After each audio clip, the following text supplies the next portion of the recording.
Cerita diawali dengan memperlihatkan seorang dokter bedah jantung bernama Stephen yang baru saja selesai melakukan operasi pada seorang pasien, di mana operasi itu berjalan lancar meski pada akhirnya si pasien meninggal dunia karena mungkin memang sudah waktunya. Beberapa hari kemudian, Stephen terlihat sedang ketemuan dengan seorang pemuda bernama Martin. Dia adalah putra kandung dari si pasien yang meninggal tadi. Alasan kenapa Stephen melakukan pertemuan ini adalah sebagai bentuk penebusan atas rasa bersalah karena tidak bisa menyelamatkan nyawa ayahnya si Martin ini. Tak hanya itu saja, Stephen pun memberikan sebuah hadiah berupa jam tangan mahal, di mana Martin yang menerimanya pun tampak cukup senang dan memberikan sebuah pelukan sebagai rasa terima kasih.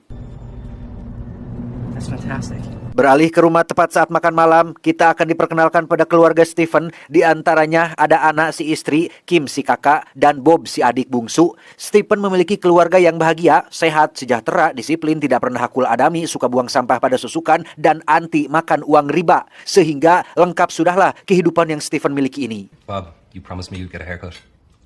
Not tomorrow, Dad. He has lovely hair. Keesokannya ketika Stephen sedang dinas di rumah sakit, Martin ujug-ujug datang ke sana hanya untuk menunjukkan tali jam tangan yang sudah diganti dengan kulit. Karena agak risih ditemui seseorang saat sedang bekerja, Stephen pun meminta Martin untuk kabari dulu kalau mau ketemu dan jangan pernah datang saat di jam kerja. I've got to go back in now. Okay, goodbye.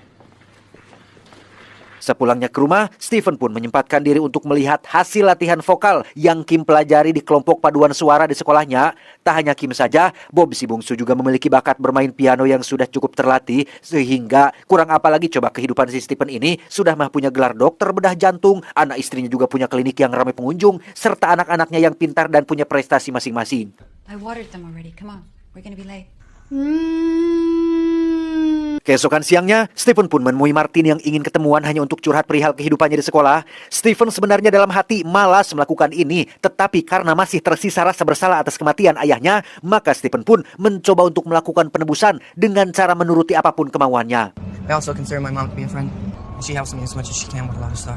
It just seemed to me like a good idea, so I thought I'd ask. Sorenya, Stephen pun mengajak Martin ke rumah untuk diperkenalkan pada keluarganya.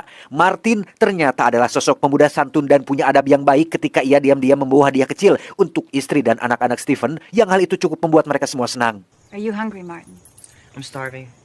Ketika Anna dan Stephen sedang menyiapkan makanan untuk mereka botram, Martin dan anak-anak pun diberikan waktu untuk saling berkenalan. Setelah beberapa menit mengobrol di kamar, Martin dan Kim pun pergi keluar jalan-jalan berdua sembari menikmati udara segar. Dan tepat di dekat danau di bawah pohon caringin yang banyak hileunnya, Kim pun unjuk kebolehannya dalam bernyanyi untuk menghibur Martin yang duduk di depannya. We're gonna let it burn, burn, burn, burn. Singkat cerita, malam pun poek. Ketika Stephen akan tidur, Martin tiba-tiba menelepon untuk mengundangnya makan malam di rumah sekaligus ingin diperkenalkan pada ibunya. Stephen sebenarnya sangat malas harus terus mengikuti kemauan Martin yang semakin hari semakin, semakin berlebihan lah dan intens dan cukup mengganggu waktunya. Tapi sekali lagi, karena ayah Martin meninggal dunia setelah dioperasi oleh kedua tangannya, Stephen yang merasa bersalah pun mau tidak mau harus menebus kesalahannya, ya minimal dengan memberikan sedikit kebaikan kepada Martin dan ibundanya. I thought we could all watch a movie together. Selesai makan malam, Stephen tidak langsung dipersilahkan pulang, melainkan dipaksa untuk menonton film favorit mendiang ayahnya. 1 jam nonton film, Martin izin untuk tidur duluan dan meninggalkan Stephen dan ibundanya hanya berdua saja, di mana hal tak terduga pun terjadi ketika si ibu pelan-pelan mulai menggoda Stephen sampai akhirnya... Can I take a closer look at your hands? Keesokan paginya ketika Stephen baru sampai di rumah sakit, lagi-lagi ada si tangkurak Martin yang sudah duduk di ruang kerjanya. Kali ini Martin mengeluhkan tentang dadanya yang sakit dan sulit ngarenghap, sehingga Stephen langsung melakukan pemeriksaan terhadapnya.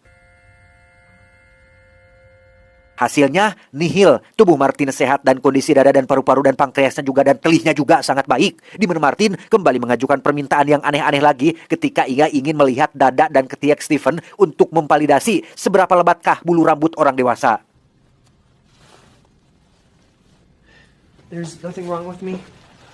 You couldn't be healthier. 2 hari berlalu setelah Stephen mengabaikan panggilan telepon dari Martin, Stephen terlihat sedang mengunjungi rumah sahabatnya untuk makan bareng dengan menu belum lauk jair alias ikan bakar, ditambah sambal kalapa, coel sepan daun sampe, nasinya diganti dengan oyek dan lalapan lain seperti terong, lenca, bonteng, pacu, lencok, dan lain sebagainya. Di mana si sahabat yang juga dokter di rumah sakit yang sama pun sempat melihat ada sosok pemuda yang seharian berdiri di dekat mobil Stephen, yang dipastikan itu adalah si Martin yang sudah 2 hari ini terakhir ini tidak ia temui. I could be wrong, but it looked a lot like him.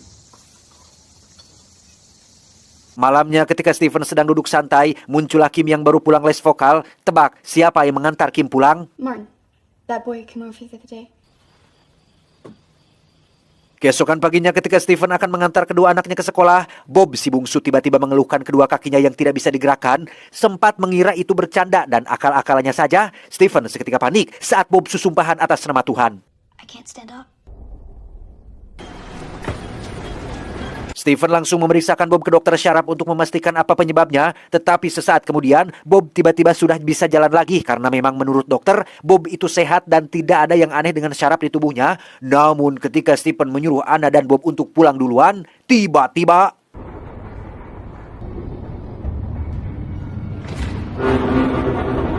pada akhirnya, Bob pun harus dirawat di rumah sakit karena mengalami kelumpuhan lagi. Para dokter masih melakukan pemeriksaan lebih lanjut untuk mengetahui apa penyebabnya, sehingga Stephen dan Anna pun disuruh pulang dulu untuk istirahat. Good night. Bye, Larry. Thanks for everything. Clinic, I'll bring in those donuts you love so much. Yes. Sementara Bob si bungsu sedang dirawat, Kim si kakak justru malah tengah asik berkeliling kota sembari dibonceng oleh Martin. Hal itu sempat mendapat teguran dari anak ibunya yang agak jengkel dengan Kim yang pulang terlalu malam. Keesokan paginya, Anna dan Stephen pun pergi ke rumah sakit untuk memeriksa keadaan Bob, yang mana saat masuk ke ruangannya, sudah ada bebenguk si Martin yang katanya datang untuk menjenguk. Martin kemudian membisiki Stephen untuk berbicara empat mata di kantin rumah sakit untuk menyampaikan suatu informasi yang katanya sangat penting. I brought you a present. It's a Swiss Army knife. Martin, I have to get back downstairs. Dan Anda mungkin akan sangat dibuat terkejut saat mengetahui jika penyebab kelumpuhan yang dialami oleh Bob ternyata adalah perbuatan dari Martin. Motifnya sudah jelas, Martin kehilangan ayahnya gara-gara Stephen yang kurang telaten saat melakukan operasi yang menyebabkan ayahnya meninggal dunia. Nah, agar skornya seimbang yaitu satu sama, Stephen juga harus rela kehilangan salah satu anggota keluarganya. Terserah mau pilih siapa, mau anak istrinya boleh, Kim anak sulungnya boleh, atau Bob anak bungsunya juga terserah. Jika Stephen tidak segera memilih siapa yang harus dibunuh atau dikorbankan, maka resikonya adalah kematian mereka bertiga. Dimulai dengan tahap pertama yaitu kelumpuhan, fase kedua kehilangan selera makan sampai pada titik kelamparan, fase ketiga keluar darah dari mata, dan fase terakhir alias keempat adalah kematian. Unless you have any questions. Persis seperti apa yang dikatakan oleh Martin tentang fase kedua, yaitu kehilangan selera makan sampai kelaparan, Bob benar-benar menolak semua makanan yang diberikan, hingga Stephen dan Anna harus melakukan prosedur pemeriksaan MRI untuk mengecek apakah ada yang salah dengan syaraf di otaknya. Namun hasilnya lagi-lagi nihil. Bob dinyatakan sehat dan tidak punya penyakit apapun. Before we resort to the easy option of a psychosomatic disorder. Walk again and he'll eat again. Di saat kedua orang tuanya sedang ketir dengan kondisi si bungsu, Kim si kakak justru malah tengah asik pacaran dengan Martin di kamar tidurnya, di mana Stephen sendiri mulai stres dengan langkah apa yang harus ia ambil, hingga ia nekat menyeret Bob ke lorong rumah sakit dan memaksanya untuk berjalan lepas tanpa kursi roda. Come on, Bob. Let's go for a walk. Ready?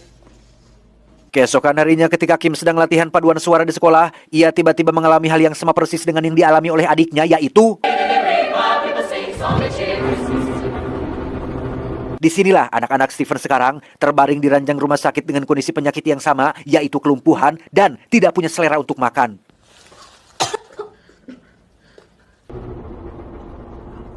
Entah bagaimana caranya Martin melakukan semua ini pada kedua anaknya, Stephen langsung mendatangi rumah Martin untuk meminta penjelasan, tetapi Martin tak kunjung keluar, begitupun dengan ibunya. Malamnya, Stephen pun mengobrol dengan Anna terkait kondisi anak-anak mereka yang disebabkan oleh tangkurak Martin. Stephen akhirnya jujur bahwa sebelum melakukan operasi pada mendiang ayah Martin, Stephen sempat minum alkohol dulu. Ya, dia mengaku sedikit tapi tidak sampai mabuk dan tidak mempengaruhi hasil dari operasinya, pengakuannya ya. Yang pada intinya, Stephen ingin meyakinkan Anna bahwa kematian ayah Martin sudah menjadi suratan takdir dan Stephen tidak ingin sepenuhnya disalahkan atas hal itu. He was going to die at some point. I felt sorry for him.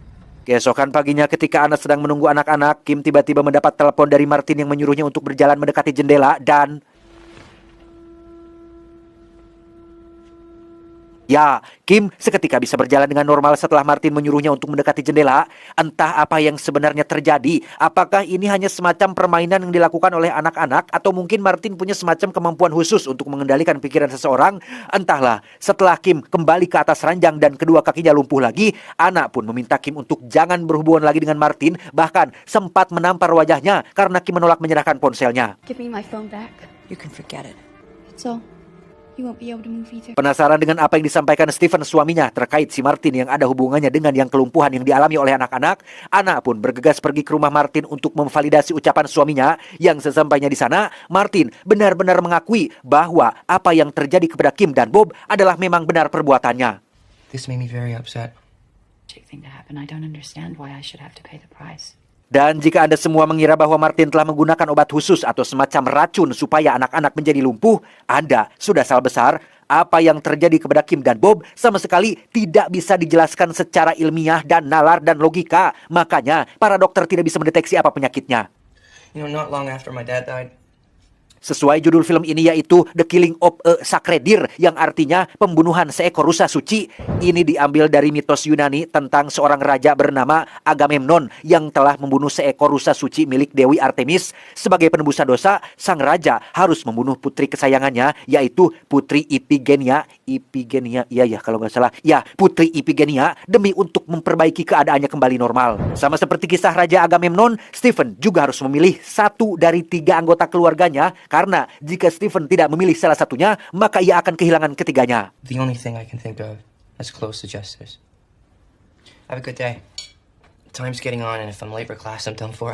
Karena semua dokter menyerah terhadap penyakit ini, Stephen dan Ana pun memutuskan untuk merawat anak-anak di rumah saja, di mana Ana mulai menyalahkan Stephen atas musibah ini dengan mengatakan bahwa wajar Martin marah dan mengutuk keluarga mereka atas kematian ayahnya. Yang patut disalahkan adalah Stephen. Kok bisa-bisanya minum alkohol dulu sebelum melakukan operasi?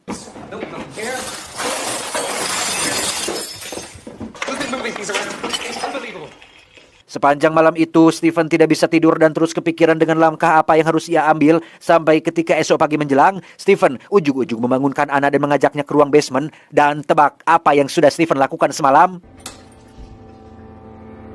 Ya, Stephen menculik Martin untuk dikurung di ruang basement. Dengan wajah yang sudah babak belur, Martin masih bisa tenang menjelaskan bahwa yang harus Stephen lakukan cukup hanya memilih satu dari ketiga anggota keluarganya, mau istrinya, si kakak atau si bungsu, bunuh salah satu dari mereka, maka semuanya akan kembali normal. Martin akan menjauh, Stephen bisa melanjutkan kembali kehidupannya. Tak lama, Ana yang berada di garasi pun dikejutkan oleh suara tembakan yang berasal dari basement, di mana Stephen ternyata sedang memegang senapan dan mengancam akan menembak Martin. Menyadari ini hanya akan memperburuk keadaan, Ana pun meminta Stephen suaminya untuk jangan lakukan hal tersebut. Stephen?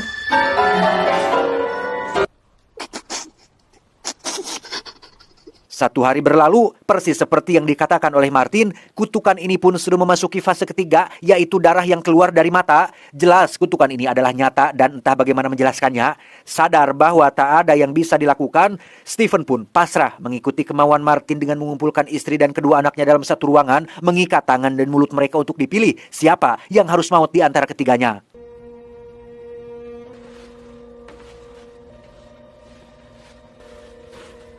Karena tidak sanggup jika harus memutuskan sendiri siapa yang harus maut, Stephen pun memegang senapan sembari memutar badannya agar terpilih secara acak. Dan tebak siapa yang terpilih?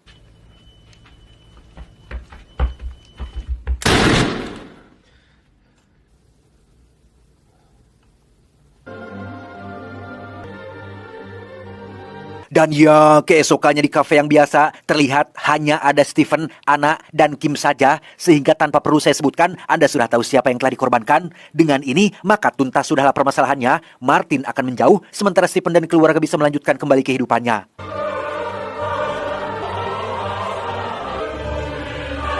Tamat, ending yang cukup mengerikan.